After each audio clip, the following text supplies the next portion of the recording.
Welcome back to That Dad Guy. It is May 21st, 2025, and I've got a couple things that I want to show you today. I want to show you this stamp album that was dropped off to me by my father-in-law. It comes from Leo Legier again.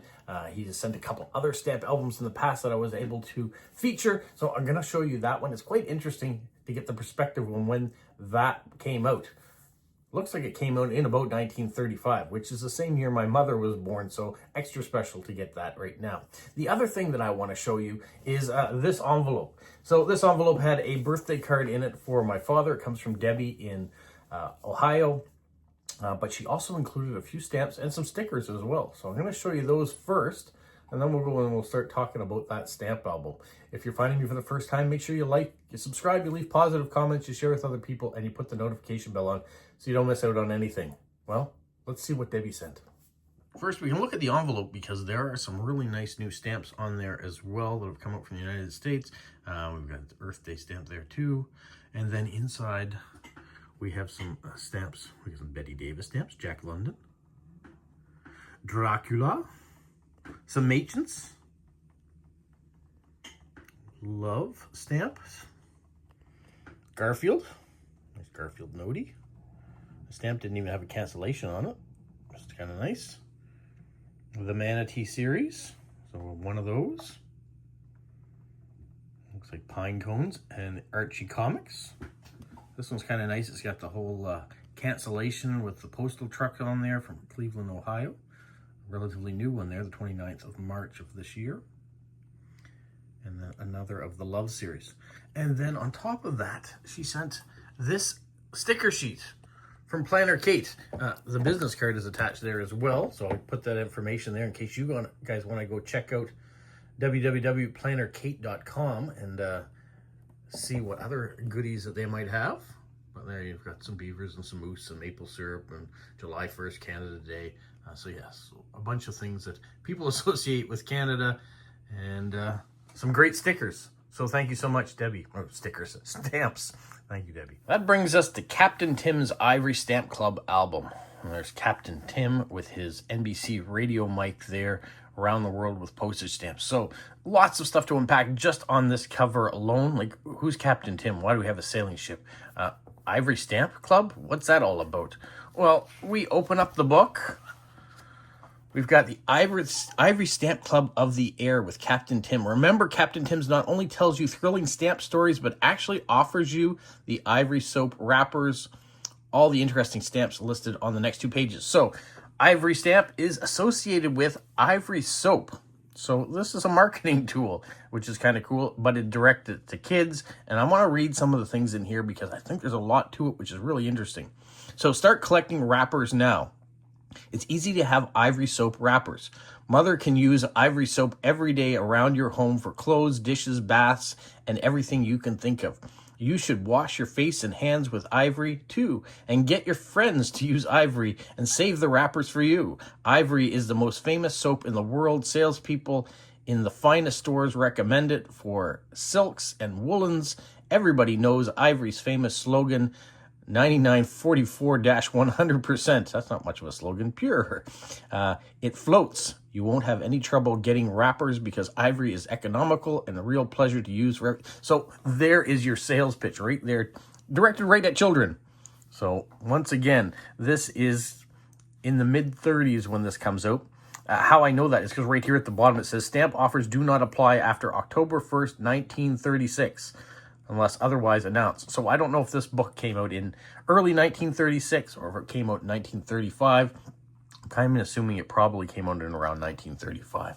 But then it shows you what you can do. For one packet, send 5 cents in money and 2 ivory wrappers. For 3 packets of stamps, send 10 cents and 4 ivory wrappers, and so on. It goes through all the way for 9 packets. It costs a whole 25 cents. But you need 10 wrappers of Ivory Soap to go with that. And then on this side, it shows you the form. You can send it off.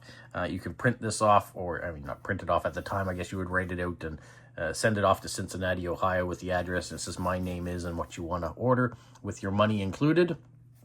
And then over here, it says, what do you get? So all the countries are listed here. that have different stamp packets that are in this book as well. Send 2 ivory wrappers, and it shows you again what you need. For 500 stamp hinges, pure and peelable, just what you need for putting your stamps in an album. See directions at the end, number 62. So you can even get the stamp hinges as well. It says the Ivory Stamp Club of Air makes it easy for you to build up your stamp collection. You can get all of the superb packets of stamps listed below in return for any size Ivory Soap wrappers. These packets contain the best known and highest quality assortment of stamps anywhere obtainable. They are supplied by the world's largest stamp firm, H.E. Harris & Company of Boston, and are guaranteed to contain genuine all different stamps. There are no 2 stamps alike, no duplicates in any packet.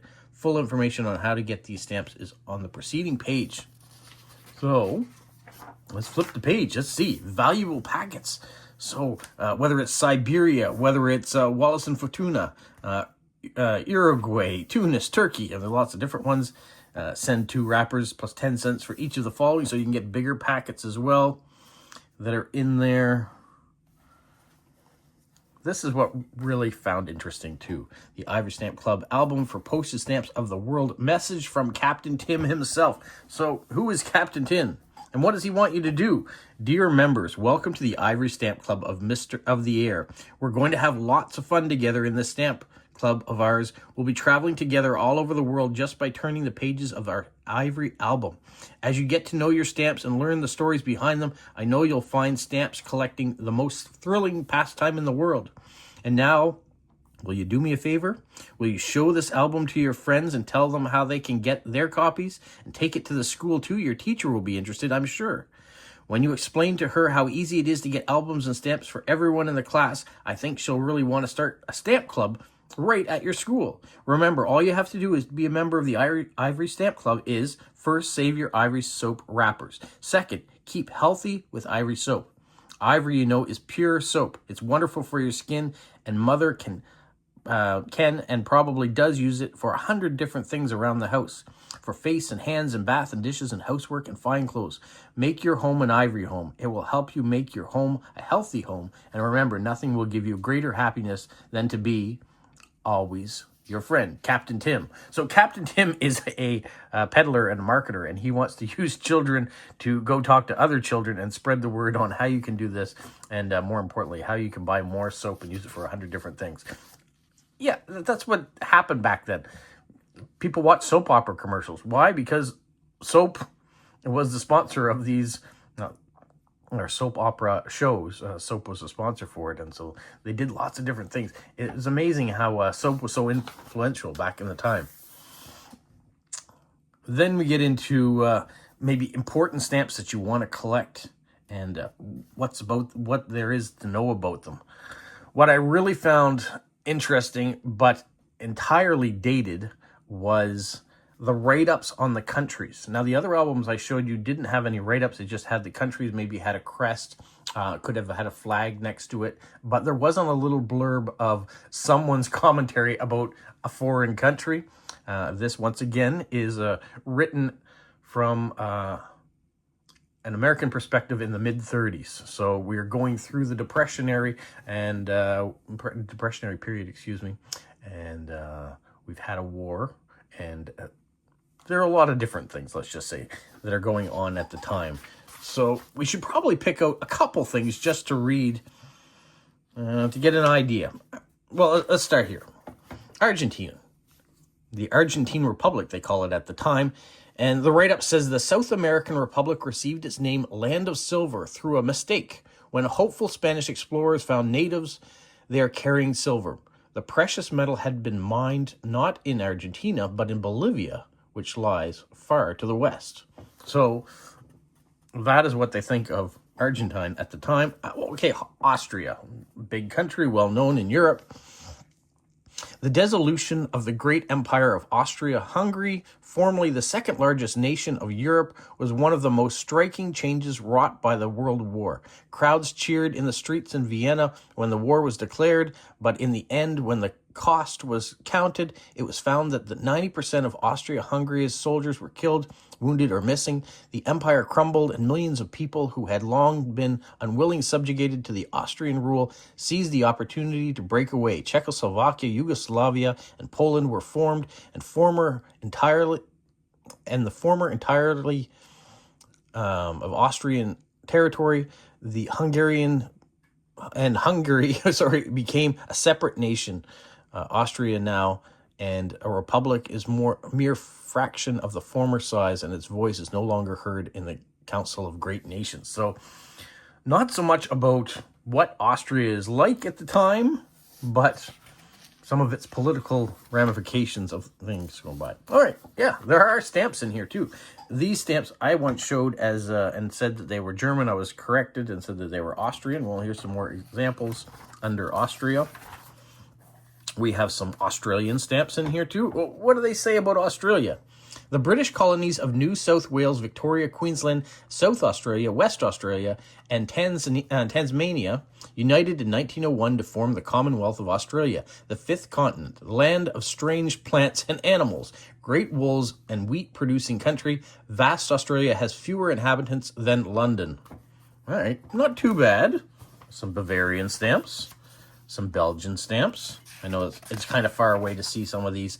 I wanted to focus more on some of the write-ups than I did the stamps this time. But, okay, here's Canada, my home and native land. What does it say about Canada? Canada, the greatest dominion of the British Empire, is fortunate in the possession of fertile prairie for the raising of wheat, fisheries for immense value, vast forests, coal deposits, untold riches, and the boundless wealth of other natural resources. Originally claimed and settled by the French, this tremendous territory was acquired by the English as a result of the French and Indian Wars. Today, the words poste and postage on Canada stamps indicate the joint French and English origin of the people. Relations between Canada and the United States are an object lesson for armed frontiers of Europe. Each of the other's best customers for exports, and between the two lies a 3,000-mile boundary which has been unfortified for more than 100 years. So there you go. And there's some stamps about Canada as well. We have one little Chinese stamp here. All right, what do they say about China? The blurb's not very big, even though the country is massive and its history is long. It says, when Europeans were still in the Bronze Age, China was the home of highly civilized people. But today, after 4,000 years, this huge and disorderly land is one of the least progressive nations. So, very biased, I guess, point of view on what was happening in China at the time.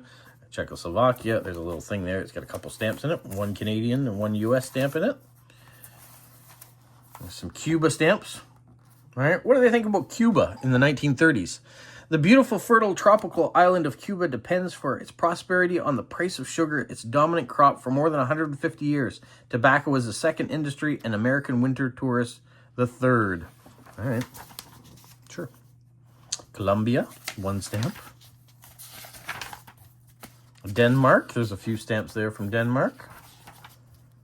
And you can see the book's not very big because it's also the infancy of stamp collecting too. All right, France. What do they think about France in the 1930s? With a shrewd, thrifty population and a geographical location blessed by every natural advantage, France is a great nation in commerce, manufacturing, and agriculture, as well as literature and science and art. Well, not very much information about France, but okay. French Guiana stamp there. Lots of Germany here. We better rate. What do they think about Germany?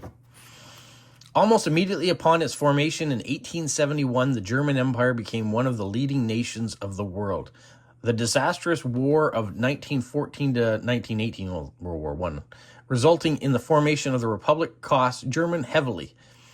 In spite of its losses, Germany still remains a great commercial, agricultural, and industrial nation. All right, it's pretty positive there. What about Great Britain? Great Britain, of which consists of England, Wales, Scotland, and Northern Ireland, and is often called the United Kingdom or British Isles, is the parent country, as well as the centre and the seat of government of the mighty British Empire.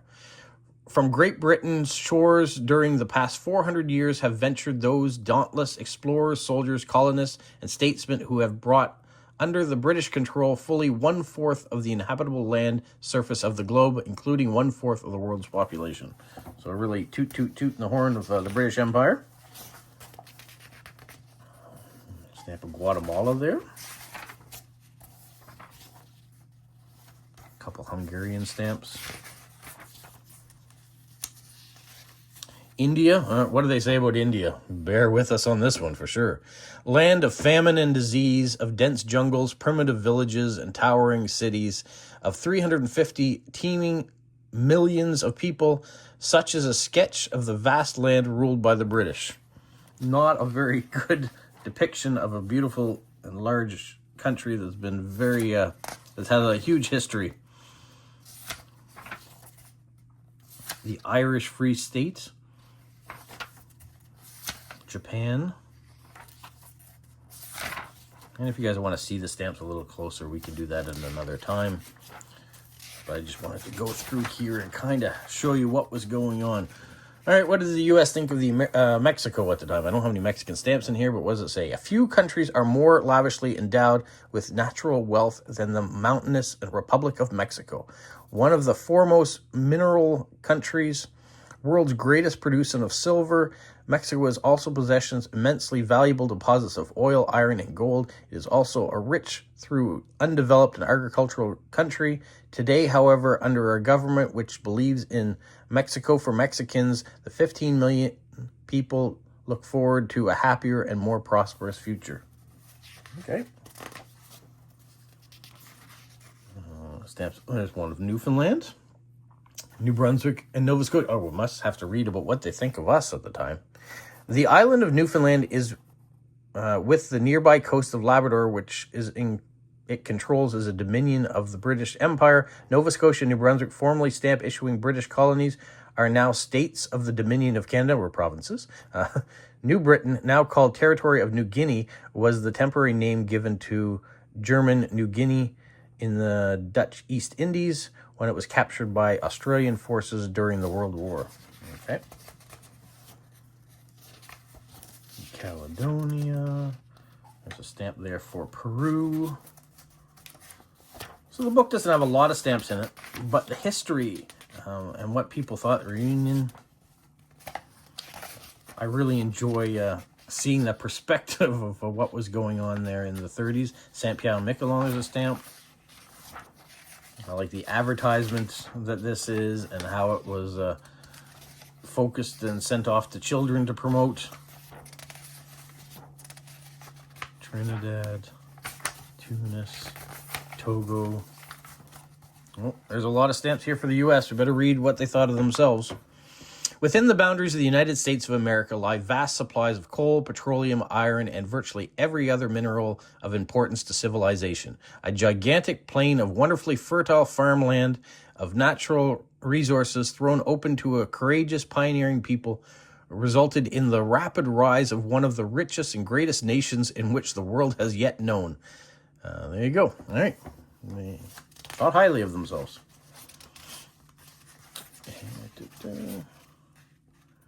Victoria, there's a stamp.